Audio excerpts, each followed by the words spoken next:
on a film called Beirut. And Howard, are you there? Yeah, I'm here. I'm trying to get Good both of morning. us on camera. Good morning. Yes. We're both on Facebook Live on my page because this show doesn't have a Facebook page. So if you want to watch, you want to see what the beautiful Leanne Nicholls looks like, come over to howard4film.com, F-O-R, howard4film.com. Fantastic. Well, Beirut for the holidays. Well, at one time it was known as the Paris of the Middle East. I mean, one time it was a very pretty city. I'm sure people would still say it's a pretty city, but they had a terrible civil war that lasted 15 years from 1975 to 1990, and pretty much destroyed the whole country. Yes, and this film though is set in the 1960s. Beirut, No. is it? No, it's 1980s. 1980s. Sorry, the 1980s. Yeah, right. it starts off in the Yep. in the 70s. It starts off 1972, so before the war started, Yeah. and then it goes quickly 10 years forward to 1982. Right. So in the midst of what's going on Right. there. Yes. Yeah. So tell us about the plot. Okay. Well, I just want to say, at the risk of sounding like an old geezer, I think Hollywood doesn't make spy films as good as they used to make them. You know? Oh. Like, you think, okay, the James Bond films are good, but those are fantasy films, right? They're iconic. Right. You know, they're not Yeah. real, right? And I think the last spy film I saw was Red Sparrow with Yeah. Jennifer Lawrence, and that was horrible because they had the moose and squirrel accents. And you know, the premise was all about sex as a weapon. That was a pretty awful film. So this one's like real old school spy versus spy, and it's nice because it's set in the 80s before all the high tech devices that we have today. You know, there were no drones, there were no mobile phones. You know, the satellite imaging was grainy at best. So you know, it's a nice retro touch. You know, for young kids who think that mobile phones and Skype were around. I guess they don't use Skype anymore. WhatsApp and WeChat, you know, they think, oh, that's been around forever. Well, no, it hasn't been around forever. So, so the story is now very interesting. Before I tell you what it's about, the story, the screenplay was written by Tony Gilroy, who penned a lot of the Bourne films, and he did Rogue One, the Star Wars story. So after, I forget who came in. He wasn't the original writer on Rogue One. I can't remember offhand. I can't remember who wrote it, but he was brought in to clean it up, and so he's now credited with writing the script. Yeah. So he's an accomplished screenwriter. He apparently wrote this screenplay 30 years ago and shelved it. Oh. And then somebody found it and said, "Oh, let's make a movie out of it." Wow, there's a lot of work to shelve. Yeah. Well, I suppose people do that all the time. Maybe they're not happy with it, or maybe events overtake, you know, what the story's about, so it just doesn't become relevant anymore. Yes, or sometimes just going back to something and honing it. Well, that's what I would have done, right? Yeah. You know? Interesting. So now in this film, a fellow by the name of Mason Skiles, he's played by John Hamm. You know who John Hamm is from Mad Men. Did you ever watch Mad Men? No. Oh. No, I'm not into Mad Men. Oh.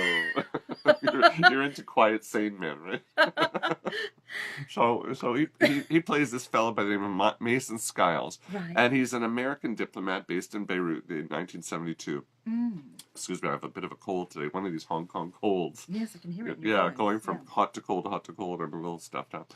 So while hosting a party with his Lebanese wife at their spacious home, his friend, CIA officer Cal Riley, informs Mason that their 13-year-old boy, that this orphan that he and his wife had taken into their home, is the brother of a wanted terrorist. In fact, the brother, his name is Rafid Abu Rajal. He is being tied to the Munich Olympics massacre, which happened just weeks before the events and what's happening now. Wow, so complicated. Yeah, so Mason, he's a negotiator, so he's trying to negotiate the safety of the boy, but trying to appease his bosses, and all hell breaks loose. Fast forward 10 years, Mason is now a soft-boiled alcoholic, and he's negotiating low-level labor disputes in New England. And one day he gets, somebody comes to see him and says, the company, the CIA, wants you back in Lebanon. And, of course, he hasn't been back to Lebanon in 10 years. He hasn't been to Lebanon in 10 years, but he said they need you to come back to negotiate a deal. Right. Because one of their own has been kidnapped, and you've been asked to come back. So he gets on a plane, he goes out to Beirut, and he finds, when he meets his colleagues out there, that it wasn't the CIA who wanted him back. It was the terrorists wanted him to negotiate. And the reason being is that somebody has Rafid Abu Bajal in custody. They don't know who, but somebody has picked him up, and these terrorists want him back, and they want to exchange the CIA agent for Rafid Abu Bajal. Oh, that's terrible. Yeah, well, fortunately it's fiction. Right. Right. Okay. So that's basically what the film's about. I don't want to go Right. into more because The I don't want to plot. ruin it. Yeah. Now, very interesting, the film is called The Negotiator in the UK. So outside of the UK, it's called Beirut. In the UK, it's called The Negotiator. Why is that? Well, it's actually a better title, I think, because to me, the film's more about the negotiator than about Beirut itself. You know, it's very interesting that at that time, 1982, Beirut itself was carved up by the various militias. You had the Christian militia, you had the Muslim, the PLO, you had the Syrian-backed militia, you had the Israelis knocking on the door. You know, so you had all these players there, you know, jockeying for position. And this is alluded to a little bit in the movie, but to me, not enough. And I think for me, this was a little bit disappointing in the movie. I would have liked to have seen, you know, more of the chess game that's going on behind the scenes. We know that there's a chess game. You know, they allude to it in the film. Yeah. There's a scene involving the Israeli, somebody higher up in the Israeli army or government echelon. We never know who this person really is, but somebody, or maybe Israeli Mossad, probably Mossad Secret Service. So we know that there's a chess game being played, but we don't see it. And for me, I would have liked to have seen more of it. So, you know, you talk about a script being shelved for 30 years. I think, you know, when they picked it up, this film needed to be fleshed out a little bit more. Then it would have been a much better film. As it is, it's a good film, but it's not a great film. And I think that would have made it a great film. Right.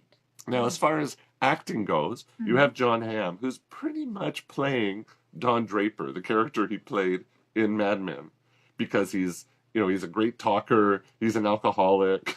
You know, it's pretty, you know, if Don Draper was, this doesn't mean anything to you because you didn't watch the show, but for anybody who's seen the show, if you've seen Mad Men, you know, Don Draper, if he would leave Sterling Cooper and start a new career, this would be the career that he would go to. So it's a character that we're very familiar with. So as far as acting goes, it's not a huge acting stretch, but this is a character that so many people, myself included, love. And it's a character that he does really well. Yeah, so well cast. Right. So it's well cast. You know, it's not a huge acting stretch, but it's a well cast role, and he does it well. So in that respect, I liked it. Rosamund Pike plays. We're on camera here, so I'm gonna use air quotes. You know, you can't do air quotes on radio. So she's the air quote cultural attaché, right? Okay. All right. So Yes. she's really not, but that's her title. Yeah. So she's also working with him to try to find this missing CIA agent and trying to get him back. Now, very interestingly, you would expect that, you know, a typical Hollywood film, there'd be a love relationship between the two. You know, there'd be a romance developing. But okay, I'm going to reveal there isn't. You know, and that's nice. Right. But the ending is such that there's a possibility of a sequel. And given Hollywood's penchant these days for sequels and franchises, it wouldn't surprise me if this film does well that they would make a sequel to it. And then who knows, maybe in the sequel these two get together. But interestingly, they don't get together in this film, which I thought is refreshing for Hollywood because, you know, typically, you know, white man comes in, saves the day, picks the girl, you know, everybody lives happily ever after. So it doesn't quite follow that arc. So I'm quite, you know, in that respect, I thought it was quite good. Yeah. So there is, you know what, generally there's some good stuff about this film. It does keep moving. You know, it's reasonably tense. It's, you know, it's reasonably enjoyable. Not a great film, but a good film. You know, if you've already seen Ant-Man and the Wasp, have you seen Ant-Man and the Wasp? No. Oh, you should go see it. So, you know, if you're looking for something to see this weekend, there's not a lot out there that's new this week, but, and that shouldn't be the reason to see this film. But if you're looking for a film to see this weekend, yeah, you can go see this one. You know, there's far worse films than this one out there that are opening today. So I give this a tentative thumbs up, you know, that Okay. it's For reasonably those who like good. thrillers. Those who like thrillers, yeah. Much better than Red Sparrow, let's put it that way. But Right. that's a low bar to go over. Otherwise, go and see Ant-Man. Yeah. Now, are you going to ask me about the music? You always ask me about the music. I even prepared. You know, when you told me yesterday you were going to be on today, I thought, oh my God, I better learn about the music. Okay, tell me. Oh, you don't know? No, So the music is John Debney. Ah. Do you know who John Debney is? Oh, so why are you saying ah? He's scored quite a few films. Like he scored like 150 films or something like Yes. that. I honestly don't remember the music. I'm sorry. It's not memorable then. It's not memorable. Right. No. So I was hoping you would have something to say about John Debney. No. The last Not project. today. Okay, the last project he worked on was the Hugh Jackman film, The Greatest Show on Earth. He didn't write the Oh, music. well, of course I've seen Well, he that. didn't write Yeah, that music that's because right. that was John Yeah. Pasek and Benj Right. Paul or Benj Pasek and whatever. I can't remember the guys' names. They wrote the music, but he, I guess, scored the film. Mm, So he's an accomplished right. composer and scorer.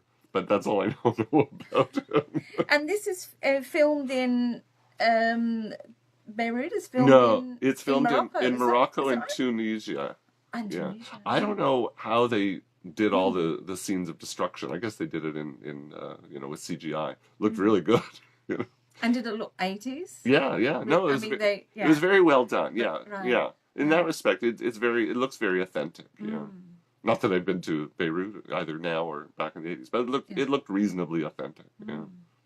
Very good. Yeah. So, there you go. Well, thanks to you, Howard. Thank you. Pleasure to be with you. Yes, thank you. Well, as